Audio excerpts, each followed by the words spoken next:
यादव जी हैं क्या हुआ? यादव जी हैं। यही से नई पगड़ी बांध के माहौल एकदम इसके नाम पे हुआ। मोदी जी के बेस्ट मानता नहीं कि नीतीश कुमार जी के? मोदी जी के, राहुल गांधी। राहुल गांधी के दिया ये? लालू यादव के। काहे लालू यादव के? विकास नहीं तो वो लालू यादव के? लालू यादव। लालू यादव जी करता नहीं अभी फिलहाल। देखो तनी भैंस चराओ तनी। का है बेरोजगारी के चलते।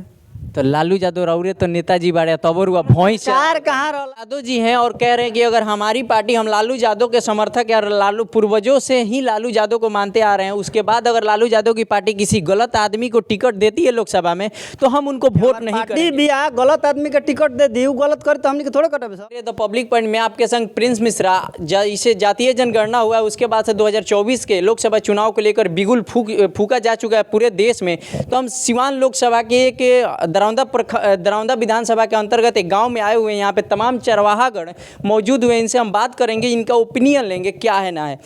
सबसे पहले रुआ अपन नाम बताइए। रहो नाम का हो? हमारा नाम अनिल कुमार यादव, घर चांद परसा। अच्छा, घर चांद परसा। तो आप लोग केकरा के वोट, आप लोग किसको वोट दीजिएगा? हमने के आरजेडी वोट। का है आरजेडी? मतलब का है विकास नहीं होगा फिर भी आरजेडी? ना विकास तो अच्छा, जब सरकार बदलल बा तो अभी देखा था कितना विकास होता। काम रफ्तार बा, नौकरी रफ्तार बा, देखी।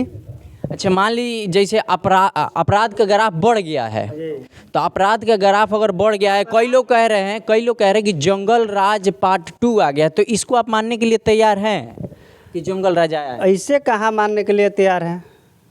कहाँ जंगल राज 2 है? नौकरी भरमार बार हुआ कहते नहीं, अपराध भरमार बा। हम नहीं कहत, जैसे और नेता लोग कहना कहत ओकरा नहीं खेलो, तू तो चाहत दिखावे के गलत।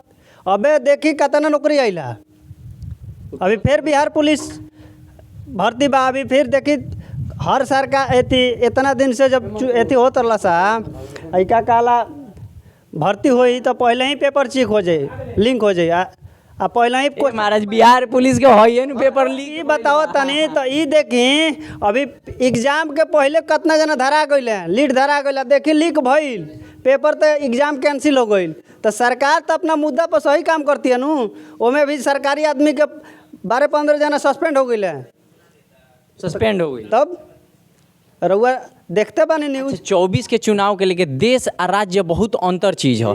देश खातिर देश एगो अलग चीज है, राज्य एगो अलग चीज है। तो लोकसभा में केकरा के रुआ लोग वोट करें? हम लोग हमनी के वोट कर 2024 में केकरा? 2024 में हमनी के गठबंधन के सरकार बा बिहार में जी। तो हमनी के जे प्रत्याशी आई गठबंधन से बढ़िया, माने साफ सभी छुतरे के, ओकरा के वोट करेब सब। आ कहीं के हुआ अपराधी प्रवृत्ति के आ गई तब का करेब सब? तब मोदी जी के खाता में वोट जाई रहुआ ना?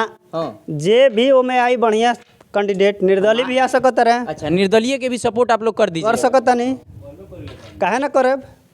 ई कोनो देखिए हमार पार्टी भी गलत आदमी के टिकट दे दी, गलत कर तो हमने के थोड़े कटेब सर। ऐसे निष्पक्षता के साथ अगर वोट हर व्यक्ति करने लगे तो देश और राज्य और विधानसभा सब गांव तक तरक्की करेगा। तो लालू यादव के रुआ वोट ना दे, माने गलत आदमी? हाँ, गलत आदमी तो ना दे। अच्छा, रुआ सरकार तो अबे न बनल हा। तेजस्वी यादव मान ली कि बड़ भाई मुख्यमंत्री बाड़े, उप मुख्यमंत्री बाड़े। ना मान ली कि तो बड़ा सरकार हमनी के कहाँ रहा, सरकार तो अभी बनला नू, तो अभी नौकरी के भरमार बताले, हमारे एजे खत्म हो गई। अच्छा, देश के नाम पे रुआ मोदी जी के बेस्ट मानता नहीं कि नीतीश कुमार जी के? मोदी जी के, राहुल गांधी। हाँ, कोई जना इंडिया गठबंधन जोन बनल बा, कोई जना प्रधानमंत्री के दावेदार बाड़े। मोदी जी बीजेपी से एगो, एनडीए से एगो, एनडीए गठबंधन से एगो मोदी जी, और बाकी इंडिया गठबंधन से हजारों चेहरा अगर कहल जाओ तो कोनो गलत ना कहाई। अरे गलत ना कहाई रउआ, ई जान ली कि हमनी के यदि गठबंधन जीततिया तो राहुल गांधी प्रधानमंत्री के दावेदार बाड़े। राहुल गांधी प्रधानमंत्री के दावेदार बाड़े। रउआ के आई देखिए एक युवा चेहरा यहाँ पे, इनसे इनकी ओपिनियन जानेंगे। वोट में नाम हम जोड़ा गइल बा? जी सर, जोड़ा गइल बा। वोट केकरा के दिया? लालू यादव के। काहे लालू यादव के? विकास नहीं तो वो लालू यादव? लालू यादव जी। अच्छा, यादव जी हैं क्या? हुआ यादव जी हैं। यही से नई पगड़ी बांध के माहौल एकदम गरमिले बानी महाराज।